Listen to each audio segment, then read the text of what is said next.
guys love this country? I got told once on stage, I got yelled at. He said, well, if you don't like it here, leave. I'm a United States Navy veteran.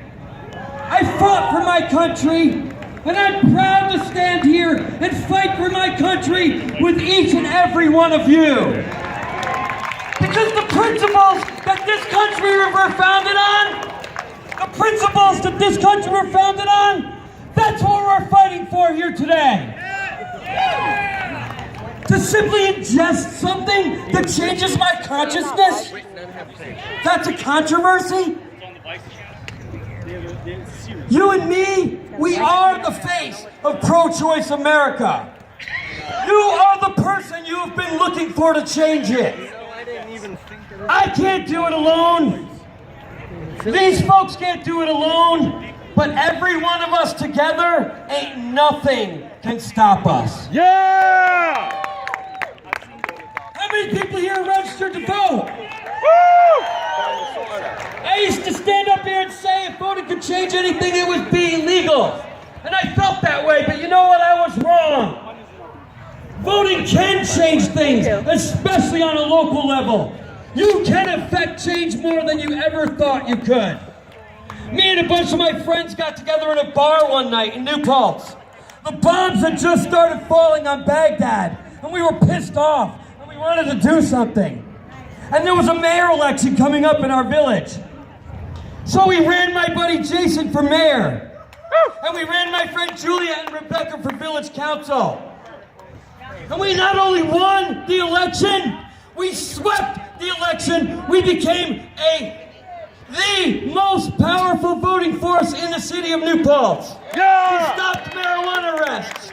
We put reed beds to deal with the city sewage. We started making the change we all wanted to see. The thing that happened after that was really kind of cool. Because we weren't gay activists, but my mayor had some friends that came up to him and said, you're the mayor, and we want to get married. And they just happened to both be women. And so me and the mayor spent 2 days reading the New York State Constitution, where we decided that it was his duty to marry them as a representative of the village of New Paltz and them being residents. And he got arrested for doing that. And we made national news. And it was all because somebody cared. Somebody changed. And we, the marijuana movement, we have a lot to learn from the gay movement. The gay movement did not have any respect, and when I started doing marijuana festivals, the word marijuana was a bad word. Like now it's respected. Now you can put an event on in repressive, used to be Scranton, PA. Sit in the park with your friends and have some fucking freedom, and nobody seems to mind. And I'd like to thank the city of Scranton for having the faith in us to be good citizens like we all are. So when it comes to marijuana, what you gotta do is you gotta imagine a crop more versatile than the soybean, the cotton plant, and the Douglas fir tree put together. One whose products are interchangeable with those from timber or petroleum. One that grows like Jack's beanstalk with minimal tending. There is such a crop, cannabis hemp, marijuana. Henry Ford introduced an automobile that ran on fuels derived from cannabis hemp marijuana. Even the fenders were made from hemp. Ford's vision was to grow an automobile from the soil. I'm sick and tired of being a conscience objector in their war on drugs. I'm sick and fucking tired of watching them drag away my brothers and sisters, one by one, for smoking a plant that God, Jah Jehovah, gave us. How long are we willing to peacefully stand by? No more. The first 2 drafts of the Declaration of Independence, they were written on cannabis hemp paper. Yes. The daughters of the American Revolution, they sewed hemp linens for the Continental Army. In regions where hemp was prominent, such as Hempstead, New York, and Hemp Hill, Texas. Towns all over the United States were named after marijuana. If you grew pot for the United States government between 1942 and 1945, you were exempt from the draft. Wow. That's how important marijuana was. That's fucked up. Well, that's what Jack Harris is saying. Look around. I see black, I see white, I see Latino, I see brown, all brought together by a 5-pointed leaf. Yes! Maybe that's really what they're so scared of. Because what's going to really bring us together? All they're trying to do is separate us. All they're trying to do is divide us. They tell us we live in the hood. I live in a neighborhood. I know my neighbor. We need to put the neighbor back in the hood. We need to be neighbors. We need to be communities. We need to be the change that we all want to see. No one is going to give it to us. No one's ever given freedom to anyone. It's been demanded by the oppressed. And when you're standing here in beautiful Scranton, Pennsylvania, having some freedom, you may not feel very repressed right now. But the next speaker I'm going to introduce, I tried to come up here many years ago. I believe it was 1999. I got invited to come perform and speak at a hemp festival in Scranton, Pennsylvania. I drove my 31-foot school bus from Long Island with my whole crew. We're like ready to fucking come and represent legalization in Scranton, Pennsylvania.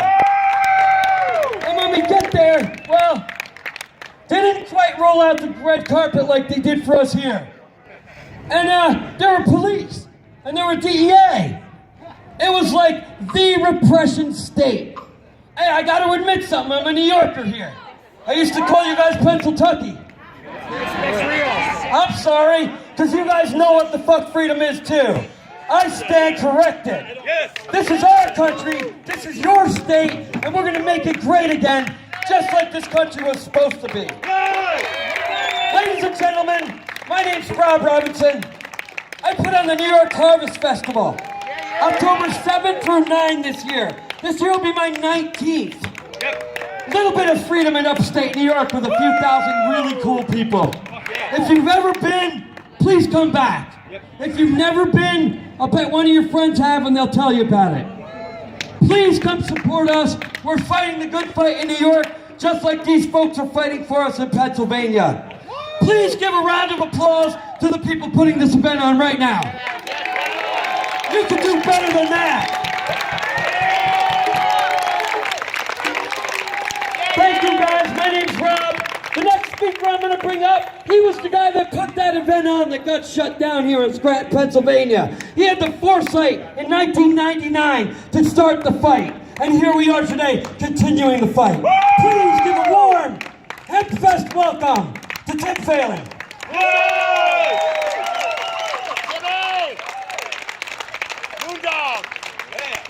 Thank you very much, Rob.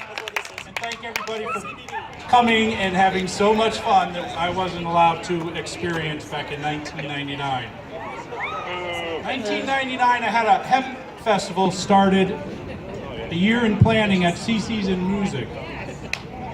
They hired an electrical inspector, a health inspector. They had the mayor, the chief of police, and the fire department there. And they said this wasn't going to happen. And I'm like, well, why? He's like, well, he said, because that outlet cover's off the wall. And I said, dude, I've been coming here for 10 years, and that same outlet cover's off the wall. What's up, you know?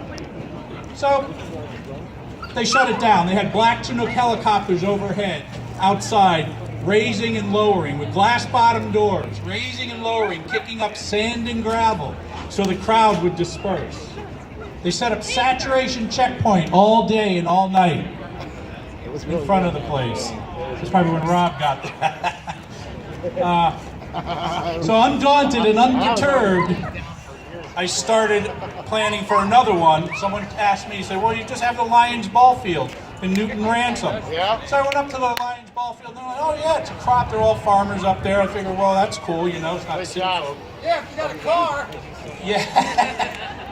So I said, yeah, no problem. So I gave them a deposit, told them what hemp was. They didn't know what hemp was at all, and they're all farmers, so I guess the media's been working. So a month before, I called them up and said, you know, is everything copacetic? And they said, oh no, the whole town is up in arms. We're having a special meeting tomorrow night. You better be there. I'm like, oh, okay, no problem, I'll be there. So I bought a nice hemp display, shoelaces, shingles, da-da-da-da-da, paper. They didn't look at any of it. I gave them each a little pamphlet, all the information they could possibly desire. They didn't look at any of it. The guy across the table from me, there's probably maybe 15 people there. The guy across the table's like, I think we ought to listen to what Mr. Phelan has to say.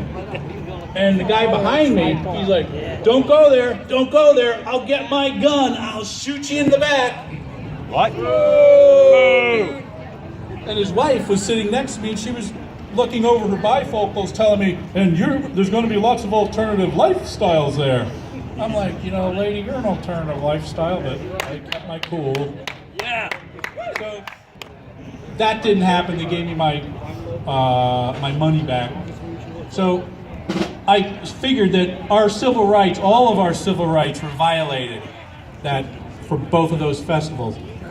So I organized an American Civil Liberties Union chapter up here, northeastern PA, and I was president of it for 7 years. So there's other people running it now, having a ball, and I just wanted to let you guys know what happened, and we've come a long way, man. We've come a long way.